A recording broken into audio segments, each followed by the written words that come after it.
Carl, you're on Free Talk Live. Yeah, thanks for taking my call. Sure. Stephanie, Brian, Mark. My question is to you, and I don't understand it. What's the difference if a white cop shoots a black kid, or a black kid shoots a white kid, or a black cop shoots a black kid, or a white cop shoots a white kid? Why is it any different? I don't understand that. It shouldn't be that way. Yeah, I think that. Yeah. I would say that I would love there to be no difference, and I would like to live in a sort of a post-racial world where I don't have to apologize, and I don't apologize for the behavior of other people. But I think that there's this history, and the history matters especially to other folks. And do I think that there are racist cops? I do. Do I know what happened in this circumstance? I don't, with the Ferguson situation. And the problem is what I've been saying all along is what we need video and audio from the situation. Why in this day and age do police not have audio and video equipment on them?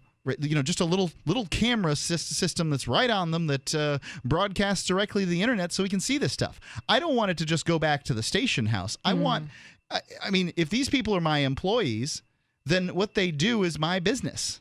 And so let's have that information. Then we wouldn't have Ferguson on fire right now. I think if it wasn't legit. Right. If there is an objective record, like, video that was under the control or where it could be viewed by people on the policeman or wherever, then at that point, nothing does matter because you have an objective record to see what the hell just happened. We had a cop call in last night, Carl, who said he'd love to have, he loves his camera because it keeps him safe from people making claims about what he's done. And I believed him. And I heard him. You heard him? Yeah. And if he would... Yeah, I was listening. Yep. And if we just had that stuff up on the internet, he's like, he didn't have a problem with it being up on the internet. He doesn't have a problem with it because a good cop wouldn't. And that's what I'm looking for. Right, or we debate cops out. Indeed. Carl, thanks for the call. Appreciate it. Keith, calling in from on the road. Keith, you're on Free Talk Live. What's on your mind? Well, you were talking before about post-racial society. I forget which one of you was mentioning that before the commercial break. It was me. But, okay, yeah. The Booker T. Washington said it best when he said that so long as there is money or power to be gained from people believing that there's racism, racism will not go away. But people have to realize that the people telling them who's racist and who isn't are the same people who derive power from racism. You look at Al Sharpton. Well, let's remove Al Sharpton and Jesse Jackson from. Let's remove those two from the equation because I think that we're very clear that those guys make some money from whipping out the race card. They make a lot of money. But they're not what's going on in Ferguson. Al Sharpton's in Staten Island right now marching about the guy who got choked to death, reasonably, in my opinion, marching about the guy who got choked to death over selling cigarettes. Yeah, I know that was insane. When I heard the whole story on that was quite insane. What's difficult is necessarily racism, but the thing is, it's not so much a matter of reality as reality. It's perception as reality. Right, and that's part of what I'm talking about here. Is a lot of money and gets a lot of power from selling the perception, like Trayvon Martin. But look at this. Martin was shot.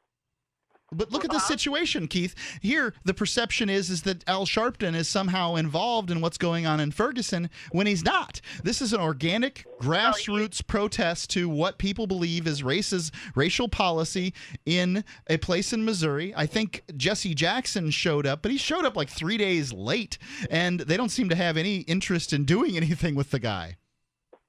They don't have much interest in doing anything with Al Sharpton either, but the problem is, though, when you get stories like this, it gets shoved right up in your face like a rotten jockstrap, and everybody has to sit and sniff it. Well, people don't have the mental wherewithal to realize this is first of all, it's a rare thing that actually happens. It's a total of about 94 of them coast to coast. What in is the past 94 of 5 what? years, 94 of what? 94 instances where young unarmed black men were shot by police.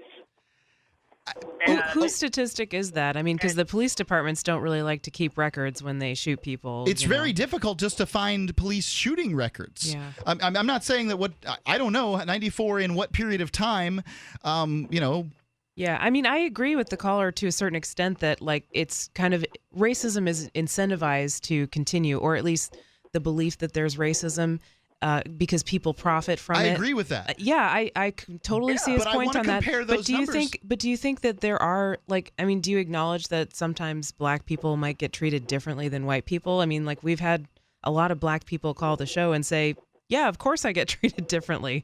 You kind of get used to it after a while. But I was out one time with my supervisor from work, and we're driving around. He was driving. I was riding a shotgun, and next thing you know, we get pulled over. And I was watching how he was driving. He didn't do anything wrong. It was a DWB, but the fact is, there's. I also live in kind of I live in Green Bay, which is kind of a hick little town, And that doesn't make it okay. I think that's the point, though. Here is this. I Look, know it doesn't make it okay. if but there are really, if there are 95, wait a second, Keith. If there are 95 shootings, let's take that number. 95 shootings of unarmed black men in America in the last year. I don't know what the period of time is.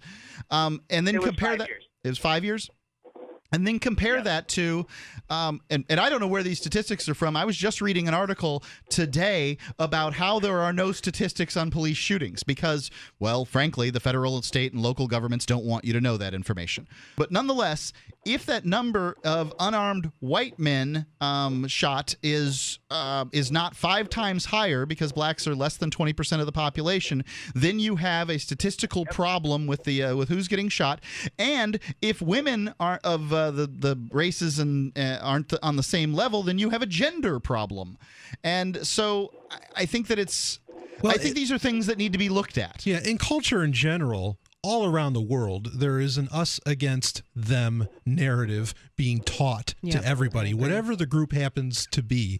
That's what really has to end. And it doesn't matter black, white, whatever, because if it's not black or white, it's America versus Mexico, or it's America versus ISIS, or whatever. There's just this constantly, look, there's always bad people out to get you. And until that stops, then they're just going to pick something else. Racism, sexism, take your pick. But nobody wants to stop that because I think everybody takes their comfort of we're us and they're them, and they wrap it around themselves like a blanket of sickness, and it's really crazy. Oh, I got to go. Sorry to keep you, Keith. Thanks for the call. 855-450-3733. Even if you... the aliens got him. If you just like Michael Brown. If you got rid of racism tomorrow, I think it would begin the next day. Because I agree with you. It's that difficult to deal with, and I don't think it's difficult to deal with. I think it's taught from so early that it's just treated as so normal you don't even think about it. And that's But there's also cultural roles, right? Like so look, but even those are taught. One can't deny that that black people are arrested more often, like significantly more often than white people or people of other ethnicities. Sure. Specifically young black men. Specifically young black men. Yeah. Now, are they targeted? I suspect they are. Yeah. But at the same time, I also suspect that there's a culture of criminality because they feel excluded, and those that feel excluded aren't going to have a problem with acting like they're not on the inside, right? They're going to lash out. All right, but people will do anything they can to avoid looking at who they are, to avoid looking at their own problems and traumas. They'll do whatever they can, and if that means I get to point at this group that looks different from me, that's what they're going to do. And they're always, and I think everybody's been doing this for so long that they're just taught this, like I said, this us against them narrative that says it's not your fault, it's their fault. And it's so funny because a lot of these people, honestly, a lot of the white people or the cops or whatever are going around saying to the black people, well, if they would just, who is it, Kevin Sorbo came out and said this about Ferguson, where he said, look, they have this entitlement mentality, the black people do. And Brian, I totally agree with you that people are taught this us versus them narrative. And actually, that's the mentality that perpetuates war and Sure. enables the state to continue, because the state just feeds off of that, divide and conquer, right? Pit the men against the women and the blacks against the whites and everything else, gays against the straights. And Yeah. that's how they prosper, because everybody wants to use the state to do their own agenda. Yeah, and so you see, I mean, like even Kevin Sorbo was saying, it's not my fault, it's their fault. And yet he's saying that they're the ones that are saying it's not their fault, it's your fault. Yeah. Everybody's just blaming Just everybody this else pointing instead finger of working circle. on their own damn selves. Yes. Pretty ridiculous. I don't know how to work on myself. I don't know what I've got to do. Would That's you really like the problem. some tips? Sure. You could give me some tips too. Free Talk Live, 7 nights a week from 7 to 10 Eastern, live on the Liberty Radio Network at LRN.FM.